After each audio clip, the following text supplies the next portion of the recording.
Just days after Patel fired these agents, President Trump started a war in Iran that has already led to the deaths of at least 13 American service members. So we've got Senator Sheldon Whitehouse on the Senate floor laying out a case against FBI Director Kash Patel.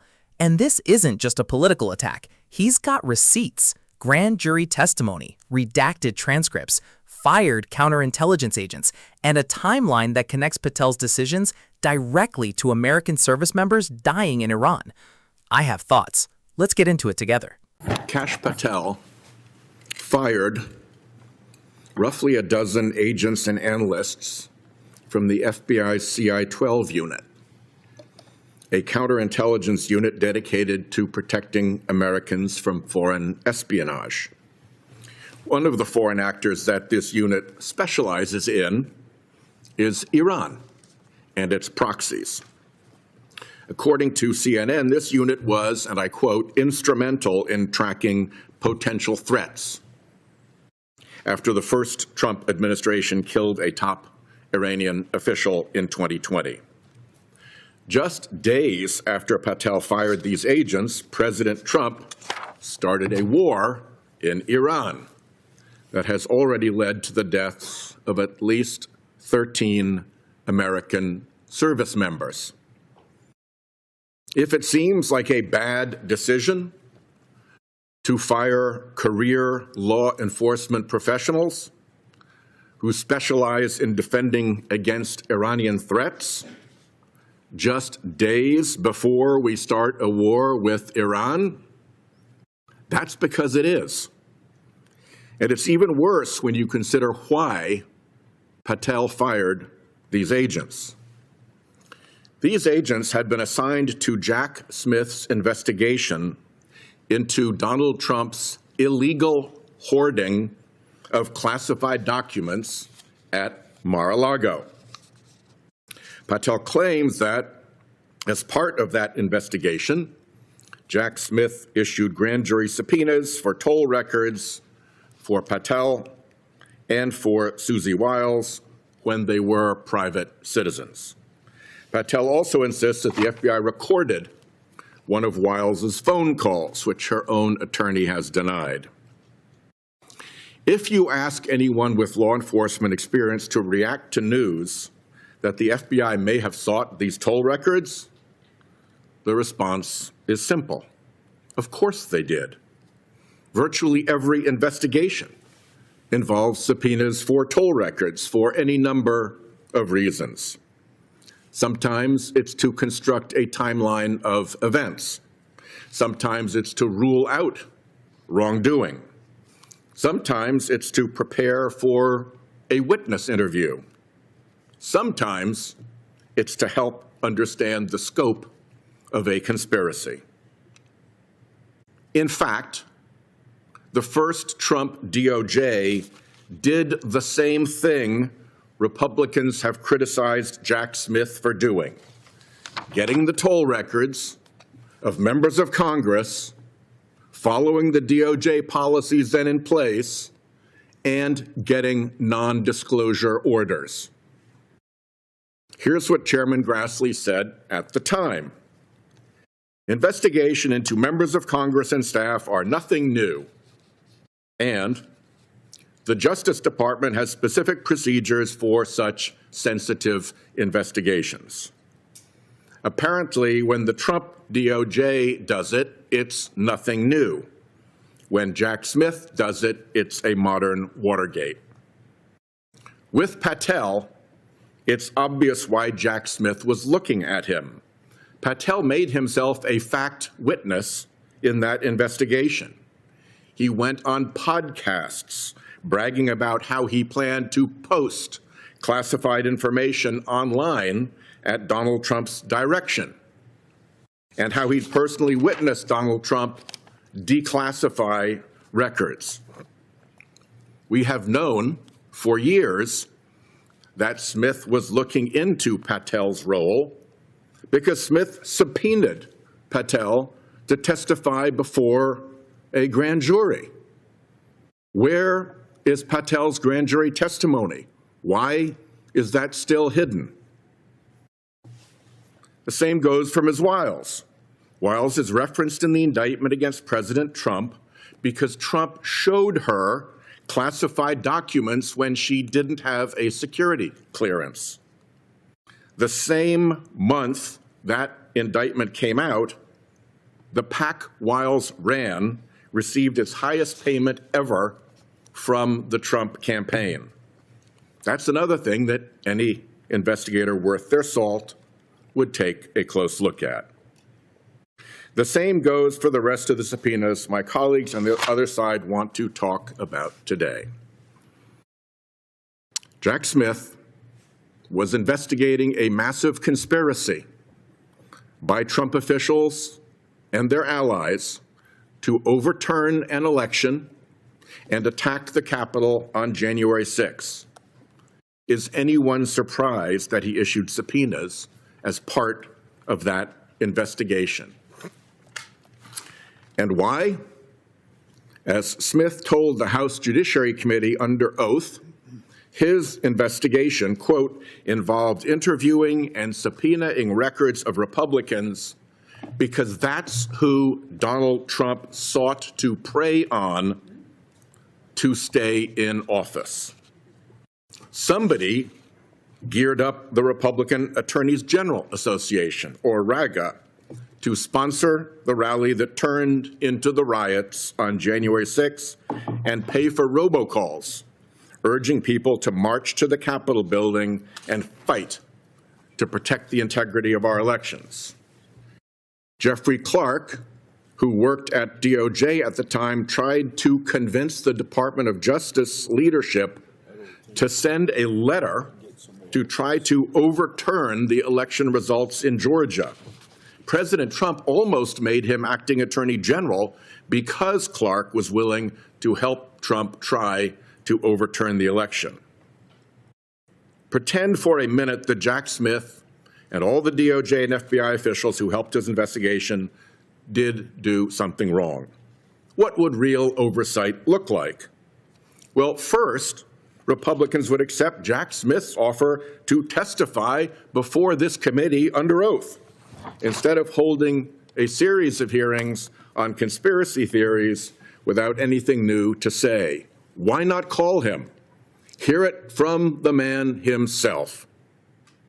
Second, Republicans would let us see Jack Smith's full report on his investigations into President Trump.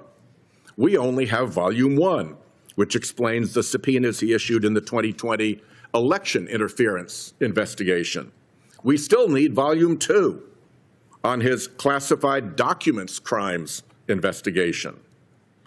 Democrats on this committee have asked DOJ to give us Volume 2, but Republicans have been silent as President Trump and his MAGA DOJ have fought to bury the report. Third, Republicans would oblige Kash Patel to tell us what he told the grand jury in that classified documents investigation. They might also hold Patel accountable for misleading this committee in sworn testimony. I've asked Patel multiple times under oath to describe his testimony to us, as Rule 6E plainly allows. First, he said he couldn't because it was under seal by the chief judge for the U.S. District Court for the District of Columbia. Turns out that very chief judge later said that nothing was preventing Patel from divulging his testimony to this committee as the rule allows. So that testimony was false. When Patel came back, he told another lie, this time that he had already released the transcript of his testimony. Here's the transcript he might have been talking about. As you can see from reading it, oh, wait a minute, you can't read it because it's almost completely redacted. And it's not even from the right hearing. This is from the time Patel appeared before the grand jury in the Mar-a-Lago classified documents crimes case to assert his Fifth Amendment rights because he was afraid of being prosecuted.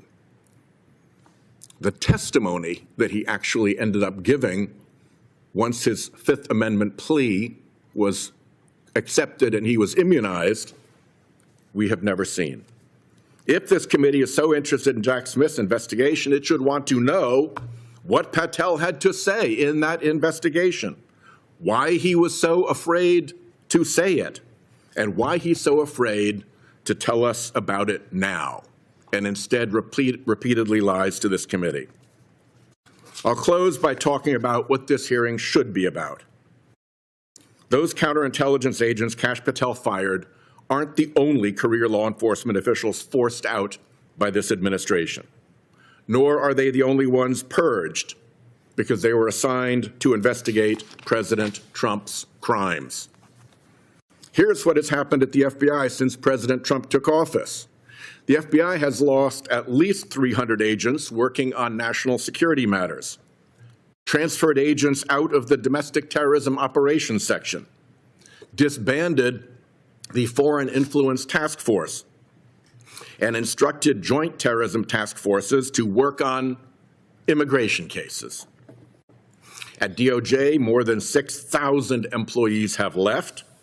The National Security Division has lost up to 1/3 of its leadership, half the line prosecutors in the counterterrorism section, and half the workforce in the counterintelligence section.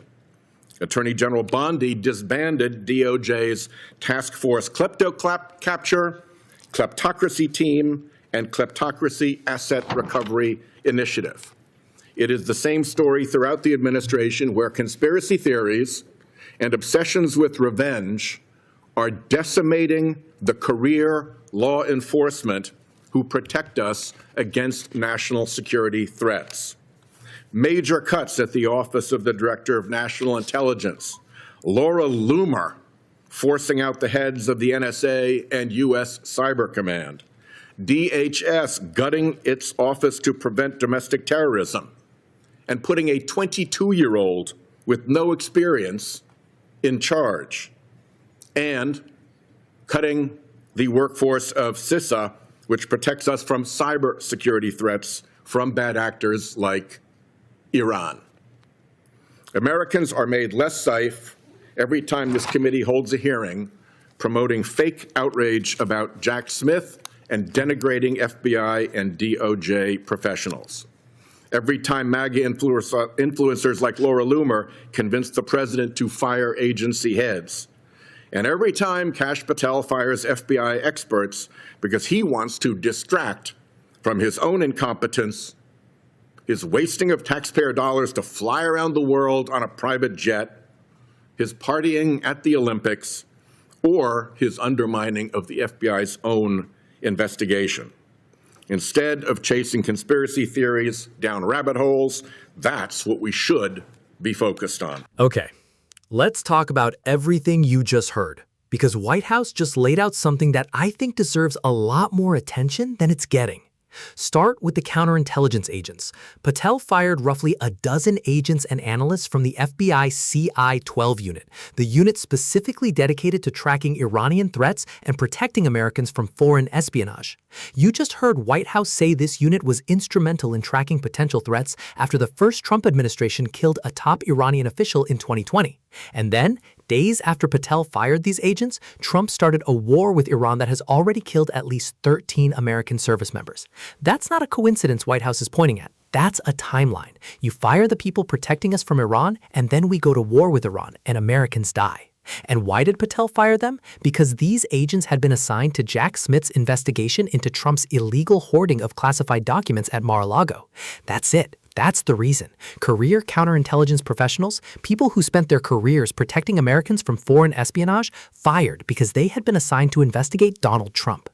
Then there's Patel's own grand jury testimony. You just heard Whitehouse lay this out step by step. Patel told this committee he couldn't share his testimony because it was under seal by the chief judge. Turns out, the chief judge later said nothing was preventing Patel from sharing it, so that was a lie. Then Patel came back and said he had already released the transcript, and Whitehouse held up that transcript, almost completely redacted, and not even from the right hearing. That's 2 lies, under oath, to a Senate committee. And here's what that redacted transcript actually was. It was from the time Patel appeared before the grand jury to assert his Fifth Amendment rights because he was afraid of being prosecuted.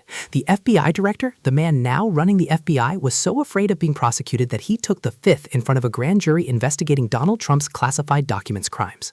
And the testimony he actually gave after being immunized, we have never seen it. Patel won't share it, and this committee isn't asking for it. And then the broader picture Whitehouse painted at the end, and this is the part I think is most important.